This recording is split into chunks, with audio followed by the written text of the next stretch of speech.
The nose knows, and I should have listened to it. Stick around. Let me tell you about it.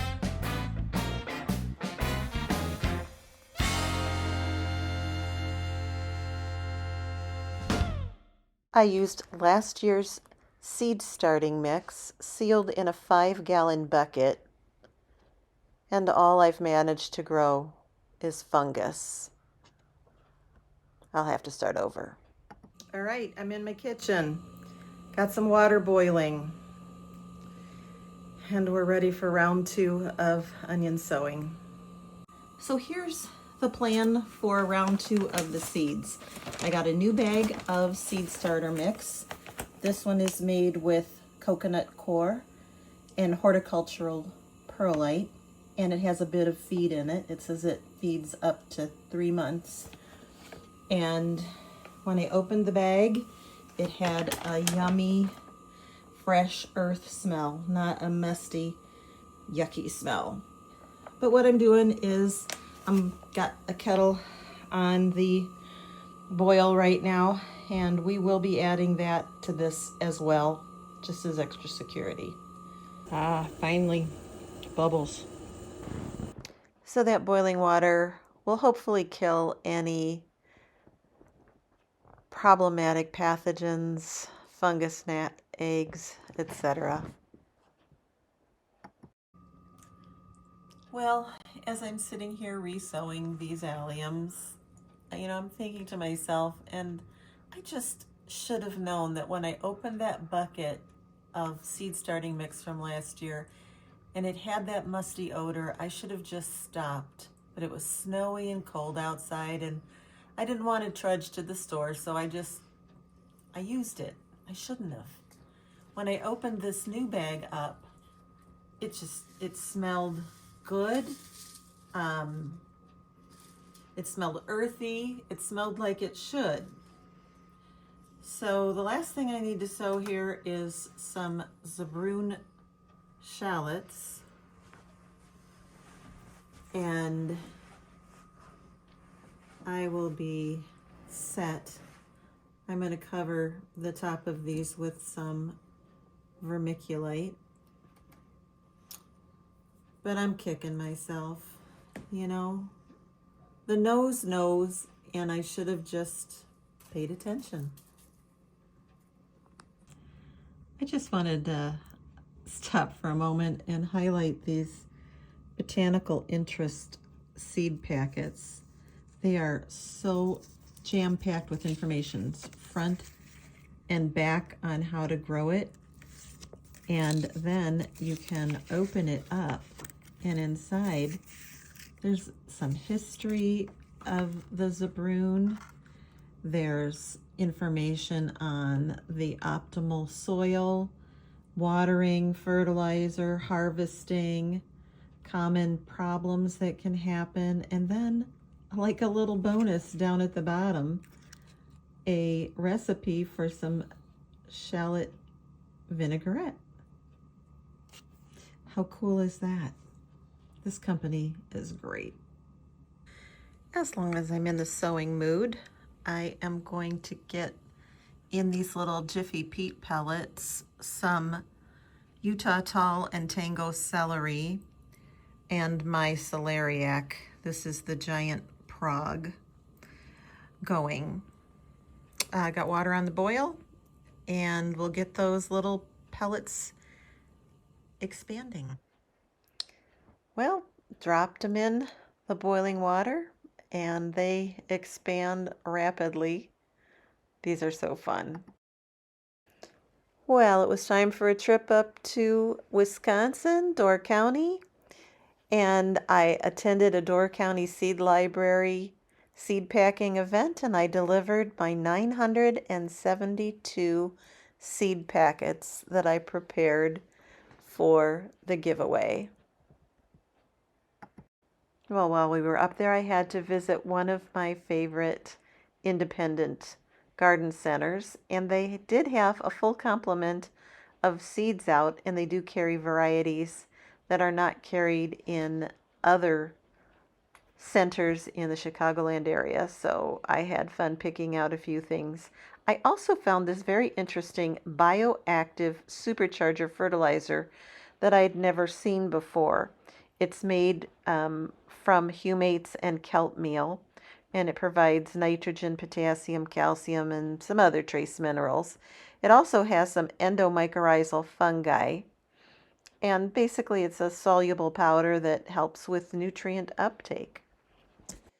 Well, coming to you from my Door County kitchen, and I've got some things that need to get used up in the freezer. So I am going to make a crumble, a rhubarb cherry crumble to be exact. For this, I am going to put rhubarb that came from the patch up here and some locally sourced tart cherries, a little bit of tapioca flour, some light brown sugar, the zest and some juice of a Cara Cara orange. And then for the crumble, I'll be using grape nuts, Quaker oats, some flaxseed, some English walnuts, some salt, some vanilla, butter, and my secret ingredient, which is a little bit of fennel seed. It adds a really cool taste to that crumble. Just don't use too much. I like to use this 8x8 Pyrex to do the crumble in. It works out good, and I've already got out my cooling rack because sure enough I'd forget if I didn't do it right up front. I've added about 2/3 of the rhubarb bag and about the same of the tart cherries till I got to the right level that I want in this 8x8 dish. So I've added the cherries from that dish into a bowl so I can mix. And I've got about 1/3 cup of packed light brown sugar that I'm going to thoroughly mix in with the fruit. Okay. I'm going to just zest my orange, and probably going to be somewhere around 1/3 to 1/2 of the zest of this orange that I'm going to add. All right, I'm going to add about 2 tablespoons of the tapioca flour.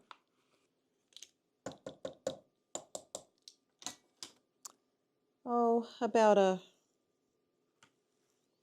1/4 teaspoon of Himalayan sea salt, and about a 1/2 teaspoon or more of vanilla extract. I'm going to put that zest of the orange in, and I'm going to juice the orange. So I want to get probably 1/2 tablespoon to a tablespoon of the orange juice in here as well. Yeah, that's about 1/4 of an orange. I think that is going to be a perfect amount of juice. So next, I'll get that mixture that I've gotten all stirred together well into my 8x8 dish. And I am going to get my scraper out and get every last little bit of that goodness. So this is actually an omelet spatula, but honest to goodness, it's my favorite tool in the kitchen because no little morsel gets left behind. Next, the grape nuts, some more tapioca powder, tapioca flour, a good pinch of flaxseed. Let's make it 2 good pinches of flaxseed.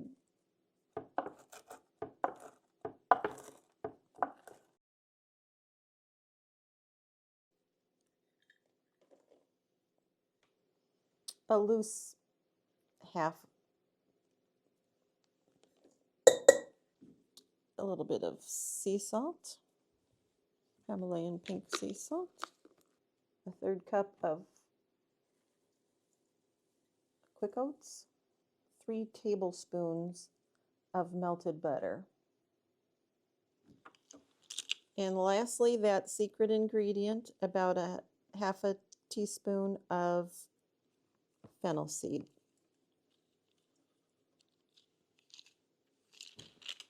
Let's get that oven preheated to 375.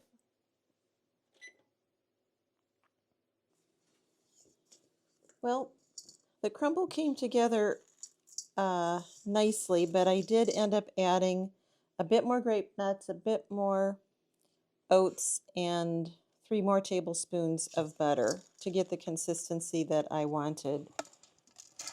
And now we'll cover the fruit.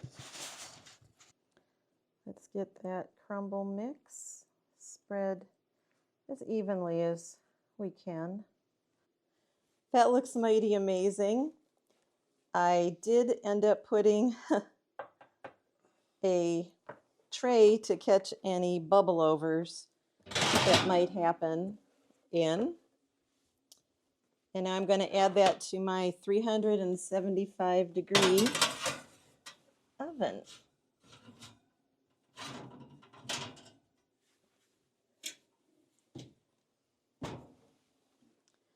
And that'll go for about 40-45 minutes.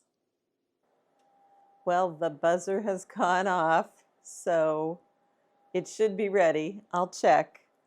But then it's the hardest part, which is the longest 15 minutes you can imagine, waiting for the crumble to cool down slightly. Oh yeah, she looks gorgeous. Oh, looks like I'm glad I put that on there because we did have a little spillover. Now to wait 15 minutes. 15 minutes are up, so we are both quite ready for this.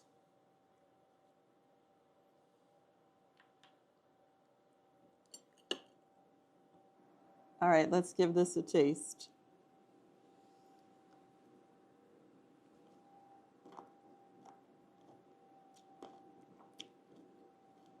Very good. Gosh, that crumble was sure tasty, and a great excuse to clean out the freezer. Next day we had about 4 or 5 inches of snow, and it just made a new fresh white coating over everything, including the lake, which is now frozen quite a distance out, but still pretty as ever, even on this gray day. Love that view.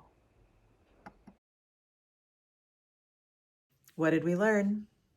Well, we learned a tough lesson, but we also learned that cleaning out the freezer is tasty. Remember, sometimes the only thing we harvest is knowledge, and that's okay. Bye for now. We'll see you on the next one.